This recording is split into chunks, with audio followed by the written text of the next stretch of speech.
व्रत का जो नियम है वो एक ही नियम है जो शिव महापुराण के अंतर्गत है। सुबह पूजा की थाली लगाई है। 5 व्रतों का विधान है, छठा व्रत का विधान नहीं है। कितने व्रत? 5। सुबह पूजन की थाली लगाई है। पूजा की थाली, अभिषेक का सामान सब लेकर आप मंदिर में जाइए। शिव मंदिर में जाकर बाबा का जल अभिषेक पूजन करिए जिस हिसाब से आप करते आए हो। पूजन की थाली में सामान उतना रखना जो शाम को भी आपके साथ चला जाए, अलग से नहीं रखना पड़े। अलग से केवल शाम को दिए रखो, जल रख लो थोड़ा सा, और बाकी का जो मिष्ठान आप तैयार करोगे बस वो, बाकी का चंदन नबीर गुलाल ये सब सुबह की थाली का रखिए, थोड़ा फल जो भी रख लो। सुबह पूजन करो, बाबा का निवेदन करो, घर आ जाओ, थाली को ढक कर रख दीजिए। शाम को जब जाओ कोई प्रसाद उतना ही बनाओ जितना भगवान के लिए बना रही है। ये नहीं कि खीर ज्यादा बना ली तो आधी हम यहां ले जाएं और आधी घर के लिए छोड़ दें, नहीं, उतना ही बनाओ जितना भगवान के लिए जाएगा, जिसमें से 3 हिस्से हों। एक पात्र में भरकर ले जाओ, दोने ले जाओ, कटोरी ले जाओ, प्लेट ले जाओ, जो तुम्हारी मर्जी पड़े, कागज ले जाओ, जो तुम्हारा मन पड़े वो ले जाओ। 6 दिए लेकर जाओ, बाबा के मंदिर में जाकर पूजन अर्चना करो। शाम को अभिषेक नहीं करना है, केवल छींटा देना है। थोड़ा सा जल जो बचा हुआ है उसमें से थोड़ा थोड़ा छींटा देकर, जल का थोड़ा सा छींटा देकर पूजन आदि कर कर, जैसी पूजन सुबह करी वैसे ही भाव से पूजन करो। 5 दिए थाली में से नीचे रख दो, छठवा दिया भी नीचे उतार दो थाली में से। 5 दिए लगाना जब प्रसाद के 3 हिस्से पूरे करो, प्रसाद के 3 हिस्से रख दो नीचे, फिर दिए लगा दो 5। एक दिया उठाकर जिसको जलाया नहीं है वापिस अपनी थाली में रख दो। 5 दिए प्रज्वलित कर कर बाबा को निवेदन कर दो, बाबा आज मेरा पहला पशुपति व्रत है, इसको स्वीकार करना। दिल से बाबा इस कार्य के लिए मैंने करा है, इसको स्वीकार कर लेना। बहुत सुना बाबा पशुपति व्रत में कर रही हूं, मैं भी पूर्व में ना जाने कितनी योनियां ली होंगी, कौन सा मैंने बेकार कर्म करा होगा जो आज मुझे दुख भोगना पड़ रहा है। इस दुख को आप मिटा सकते हो क्योंकि आपका नाम पशुपति नाथ है। आप इसको मिटाइए, विनय करो, बाबा से विनती करो। एक दिया, एक प्रसाद का हिस्सा थाली में लेकर आ जाओ, बाबा को निवेदन कर कर, बाकी का वहां छोड़कर एक दिया, एक प्रसाद का हिस्सा लेकर आ जाइए। एक दिया, एक प्रसाद का हिस्सा लाए, घर के अंदर प्रवेश करते समय सीधे हाथ की ओर बैठकर, अपने घर की ओर मुख कर कर सीधे हाथ की ओर उस दिए को घर के बाहर प्रज्वलित कर दो। भगवान से विनती करो, भोलेनाथ आप मेरे घर में प्रवेश कर कर मेरा कार्य सिद्ध करें। बाबा को निवेदन कर कर अंदर जाइए। भोजन करने से पहले जो मीठा है, एक हिस्सा प्रसाद का है, उसको खा लीजिए। उस हिस्से में से किसी को नहीं देना, चाहे घर में बच्चे हों चाहे बड़े हों, उस प्रसाद का हिस्सा केवल तुमको खाना। पहले प्रसाद खाइए, उसके बाद में फिर भोजन करिए। एक समय फलाहार कर सकते हो, दूसरे समय भोजन कर सकते हो। इसमें जरूरी नहीं कि आपको मीठा ही खाना है। शाम का जो प्रसाद बनेगा वो मीठे का ही भोग लगेगा। सुबेरे आप आराम से नमकीन का भी फलाहार कर सकते हो, मीठे का भी फलाहार कर सकते हो। फलाहार के लिए कोई मना नहीं है, फलाहार आप कैसा भी कर सकते हो। पर भोजन जब करोगे, अन्न जब खाओगे, जब पहले भगवान का प्रसाद खा लो। 4 पशुपति व्रत पूर्ण हो, बीच में अगर कहीं रजस्वला धर्म आ गया, आपको पूजन नहीं करना है, घर में कोई सूतक सावड़ आ गया, या कोई व्रत फंस गया, एकादशी आ गई, या कोई व्रत आ गया, तीज आ गई, चतुर्थी आ गई, जिसका आप व्रत करते हुए आए हो, तो पशुपति व्रत उस दिन मत करो, फिर अगले सोमवार कर लेना।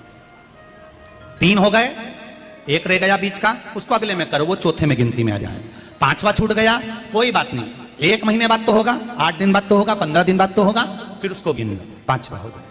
महाराज ऐसे 5वां व्रत जब आए, 5वें व्रत के दिन शाम को जब पूजन करने जाओ, एक श्रीफल, कुछ रुपए, 11 रुपए आदि जो भी है, नारियल पर रखकर बाबा को विनय कर कर, बाबा आज मेरा पशुपति व्रत पूर्ण हो रहा है, आपकी कृपा हो, मेरी झोली भरना बाबा, विनती करो। और वो श्रीफल रुपया रखकर 5 दिए लगाकर, एक दिया वापिस लेकर, एक हिस्सा प्रसाद का लाकर देहली पर अपने वही दिया लगाकर अंदर प्रवेश कर कर भोजन ग्रहण करो। बाबा को निवेदन कर लो। पशुपति व्रत का कोई उद्यापन नहीं है, पशुपति व्रत का एक ही उद्यापन है, जो श्रीफल और 11 रुपए आपने मंदिर में रखे हैं, वो उद्यापन के भाव से रखे हैं, भगवान को नमन कर कर रखे हैं। ये पशुपति व्रत। अब दुनिया के लोग इसको पशुपति व्रत को कहीं इतनी बत्ती लगा दो, तो इतनी बत्ती का दिया लगाओ, तो ऐसा करो, तो गलत। उसका नियम जो है वो एक ही, उस नियम के अलावा कोई। आप प्रेम से करो, स्नेह से करो, उसको दिल से विचारो, मन से विचारो। एक व्रत करने के बाद अगला जब व्रत करो तो थोड़ा रुक कर करना, एक साथ लगे लगाए व्रत ना करिएगा, थोड़ा रुक कर करिए, इंतजार करो 3 महीने का कि बाबा मेरी ऊपर कृपा जरूर करेगा। दिल से करा है तो वो दिल से देगा, झोली भर कर देगा, ये निश्चित है, उसका व्रत फल देता है। करना जरूरी नहीं है कि व्रत माताएं करेंगी, पुरुष कर सकता है, बच्चे कर सकते हैं, बूढ़े कर सकते हैं, बड़े कर सकते हैं, बेटा बेटी कर सकते हैं, नवयुवक बच्चे कर सकते हैं, पर दिल से करो उस पशुपति व्रत।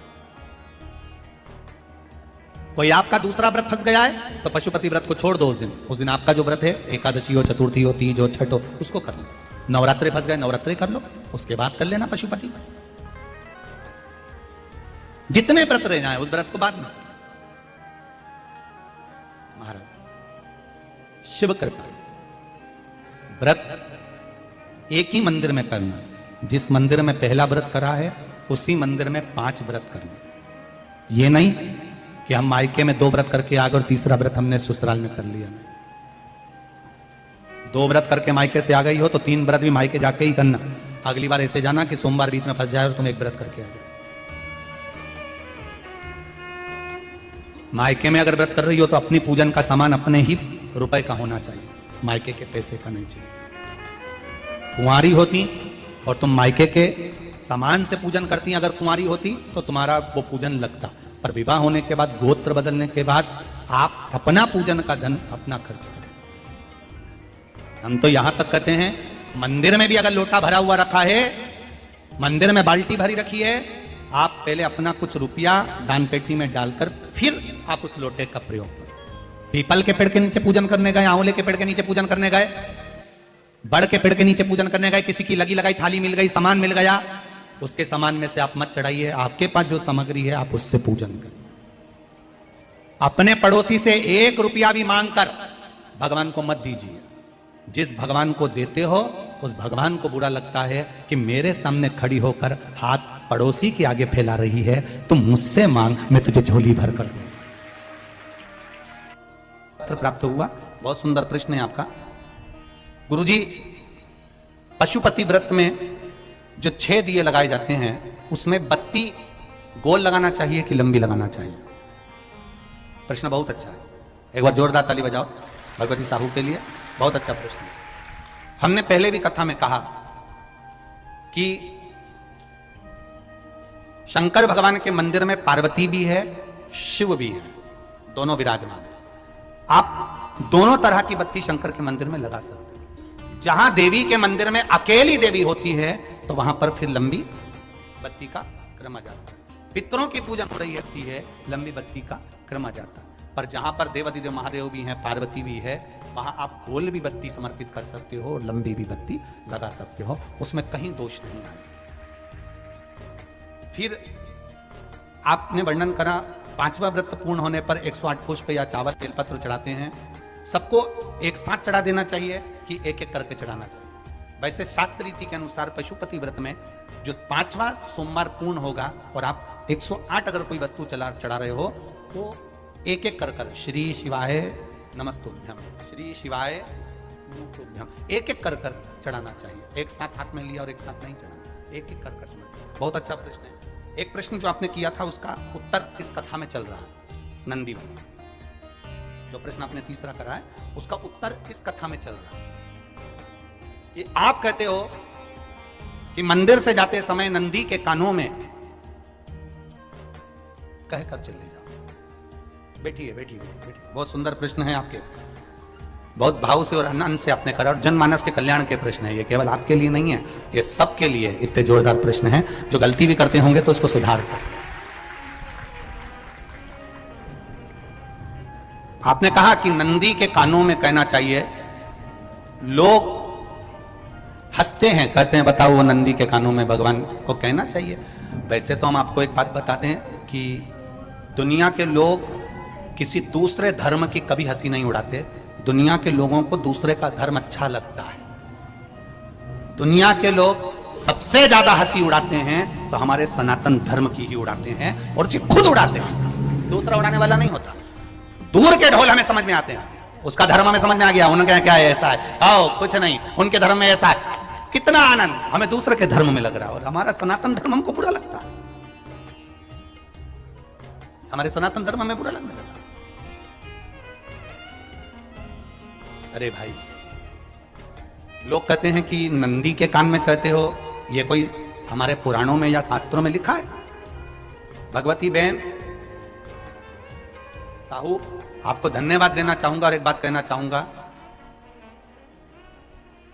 जितनी भी शिव महापुराण के अंतर्गत चाहे उपाय जो बताए जाते हैं कि बेलपत्री ऐसे चढ़ाना, काली मिर्च ऐसे चढ़ाना, चावल ऐसे चढ़ाना, धतूरा का क्या महत्व है, शमी के पत्ते का क्या महत्व है, बेलपत्री के पत्ते का क्या महत्व है, ये जितनी भी बातें बताई जाती हैं ये सब पुराण के अंतर्गत से बताई जाती है।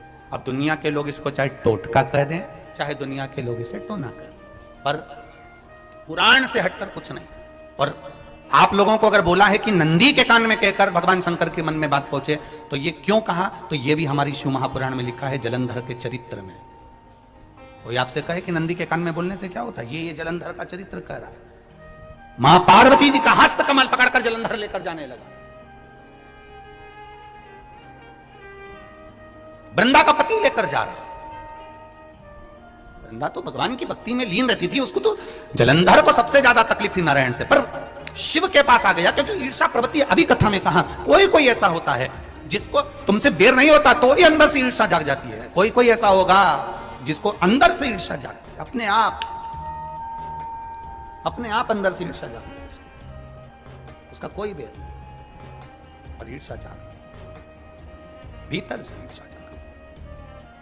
ना आप उससे मिले हो, ना कभी वो आप उसके सामने बैठे हो। कई लोग किसी ना किसी की बुराई करते हैं तो हम लोग पूछ भी लेते हैं, क्यों साहब उनसे मिलकर आए हो क्या तुम? कभी नहीं मिल किया, कभी उनका सामना हुआ नहीं हुआ, तो फिर बुराई क्यों कर रहा? एक ने कर दी थी इसलिए हमारे ध्यान में था तो हमने भी कर दी। लो, वो कुआं में डूब के मरेगा तो तू भी मरेगा का? नंदी सामने बैठा है, गणेश जी को मालूम पड़ गया, कार्तिकेय को मालूम पड़ गया, मां पार्वती जी का हस्त कमल जलंधर ने पकड़ लिया और लेकर चला।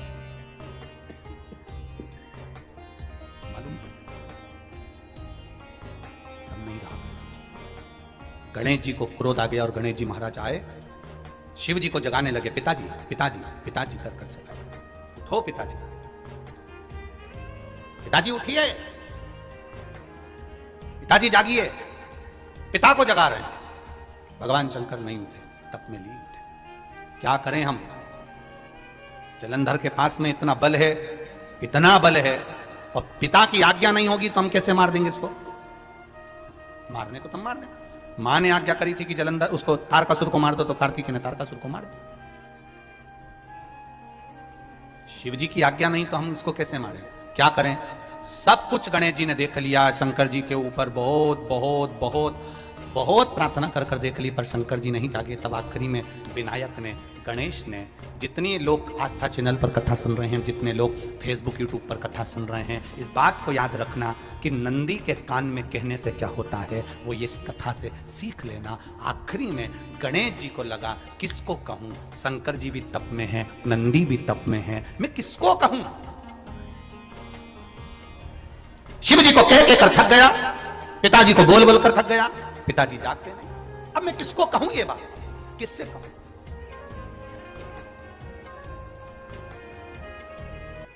विनायक गए सीधे अब नंदी के पास में। नंदी भी तप में लीन थे, शंकर जी की ओर मुख था, शंकर जी की ओर मुख था।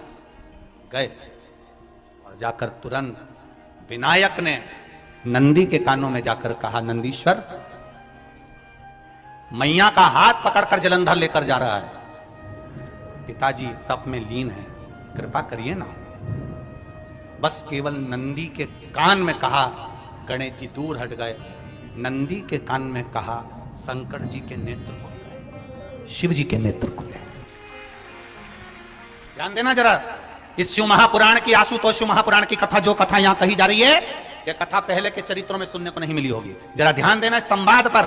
जितने लोग आस्था चैनल पर, जितने फेसबुक यूट्यूब पर सुन रहे हैं, सनातन धर्म की हंसी उड़ाने वाले कह देते हैं नंदी के कान में कहने से क्या होता है, नंदी के सामने जाकर बोलने से क्या होता है, नंदी के पास बैठकर बोलने से क्या होता है, नंदी के पास बैठकर शंकर जी का मात्र दीदार करने से क्या होता है, दर्शन करने से क्या होता है। वो अच्छे से समझ लेना।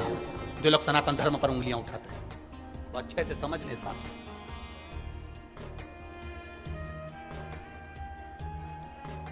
क्या होता है? नंदी तप में लीन, शिवजी तप में लीन, शिव नहीं उठ रहे। विनायक ने नंदी के कानों में जाकर कह दिया, नंदी के कान में जाकर कहा, नंदी के नेत्र नहीं खुले। नेत्र किसके खुले? जम के बोलो, महादेव के खुले, शिव जी के खुले। ये मन का तार। नंदी शंकर की आराधना कर रहे थे, शिव अपनी भक्ति में डूबे थे। यहां कहा, यहां पहुंचा, जो दिल में था उस तक बात पहुंच गई। नंदी के दिल में शिव थे, तुम कहे, नंदी ने शंकर तक बात पहुंचा दी। वो सूत्र जो बंधा था दिल से दिल तक का, वो पहुंच गया। वो सूत्र जो दिल से दिल तक बंधा हुआ था, मन से बंधा हुआ था, खबर वहां तक पहुंच गई, खबर पहुंच गई।